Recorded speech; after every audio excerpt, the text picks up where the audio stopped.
are set to take over the entire map with this composition. Keria, the final counter pick. The champion pool we know is deep. Just need more engage. You just need more engage with this dive comp. Grab the ultimate here, and the question is, yeah, Smolder could be a good lane into the Galio, but can you survive later? With all of this T1 dive looking for you, a game 5 Faker Galio. BDD was asked in the interview after they upset Gen G, what would you tell future BDD 1 week from now? And I thought his answer was so eloquent. He said, just do what you normally do. And now he just has to do it for one more game. Set up in the mid lane matchup, range versus melee. So much time for Smolder to scale for free. He's diverted his pathing, he's looking for top. That's a classic. Perfect, needs to back up, level 3. Getting lower and lower. Last Right's offering a bit of healing. The tactical sweep there from Doran to slow him down. Owner all but certain to make this one come through. First blood for T1. Doran's Camille takes it. The 3 camp gank. And now you don't have that pressure at all. Q forward, sidestep, the taunt, Faker, turning it back, BDD, one more auto, the 1 for 1! The BDD! Best his flash, so that is something critical to look at. Owner is back and ganking again. Perfect needs to get out. Has the flash available, but Doran just going to immediately flash follow. The adaptive defensive, the hook shot still there. The Q back for a bit of healing, but it's not enough. Beautifully played, no hesitation. Owner flashes in so that Doran can then also close the distance. One of the few things that we haven't seen from him yet this tournament is now the hookshot wall dive is there. Dom flashing away, but Owner's on the way as well. Ulti there, that's the Hextech ultimatum. Dom likely to escape, but it looks like Peter will be sacrificed in return. The hookshot, making it out. Send his play back to the tower, but it might cost Keria his life. It's the 1 for 1, no! The minions flicking out! Keria walks away! Out of the lane swap, T1 find the trailing play here. Dom and Peter could not fully push the wave in, and so T1 pounce. And that's the, the comments! I had tea in my mouth, but that was incredible, the arcade comment! With Sejuani to back it up, then the Camille Galio, Faker. Leona combo is moving down, that's the combo, locks him in the ultimatum, finds the damage, the taunt is there, and Doran takes another. Gets the ult on Taguma, but this might still be, this Herald is, oh, perfect. Doran on the way up, the Maiden summoned.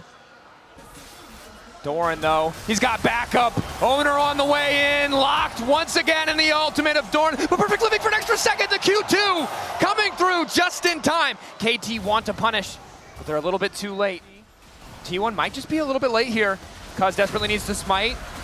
Doesn't quite connect. Crucially, Dom able to get out for a brief moment. BDD now trying to turn and fire back, but Faker is on the way. Ulti going in. Doran is down. BDD still standing. The exhaust managing to take him a little bit lower, but Gumayushi sits on the back line completely untouched. BDD finally able to start opening up. His Owner gets one back in return. Perfect is here to keep his mid laner alive. And there you go. KT find an angle to keep it close. That's 2 shutdowns for BDD. T1 making the fast play happen.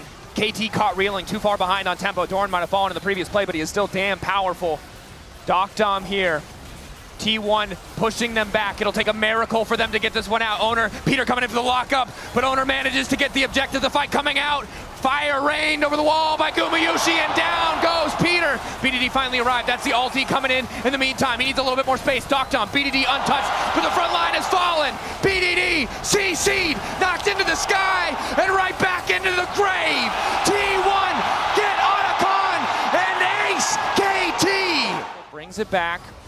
Wants to turn with the taunt. Initial lockup from Keria is good. Dom laying down a bit of poke, and he's going to be able to satchel out, but an immediate flash follow coming in from Owner. T1 don't even need the objective. They're happy to keep pushing for a bit more. On the top side of the fight, they've isolated BDD. He's continuing to fight. He wants to turn it back.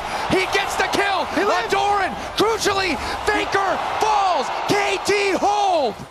The ulti can do a lot of work. Doran going in, doesn't connect the hookshot wall dive. Immediately CC'd. Exhaust coming in as well. Combo over the top from Guma. Finds 2. Exhaust as Keria moves his way to the backline. Faker rains down from the sky.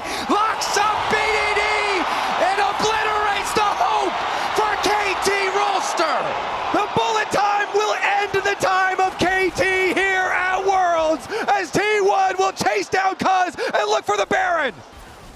It's tough to hold on. Doran looking to get things kicked off. Hookshot wall dive brings him over. He's taking the tower already. Flash back to get away from Cuz's ultimate. And the ulti manages to connect from Dom. A big fumble. Not enough to get T1 back into full control of the game because there are no objectives on the map, but it will slow down the onslaught of T1. The waves in favor of T1 that make this so hard is immediately they're going to kick things off by going in on Cuz.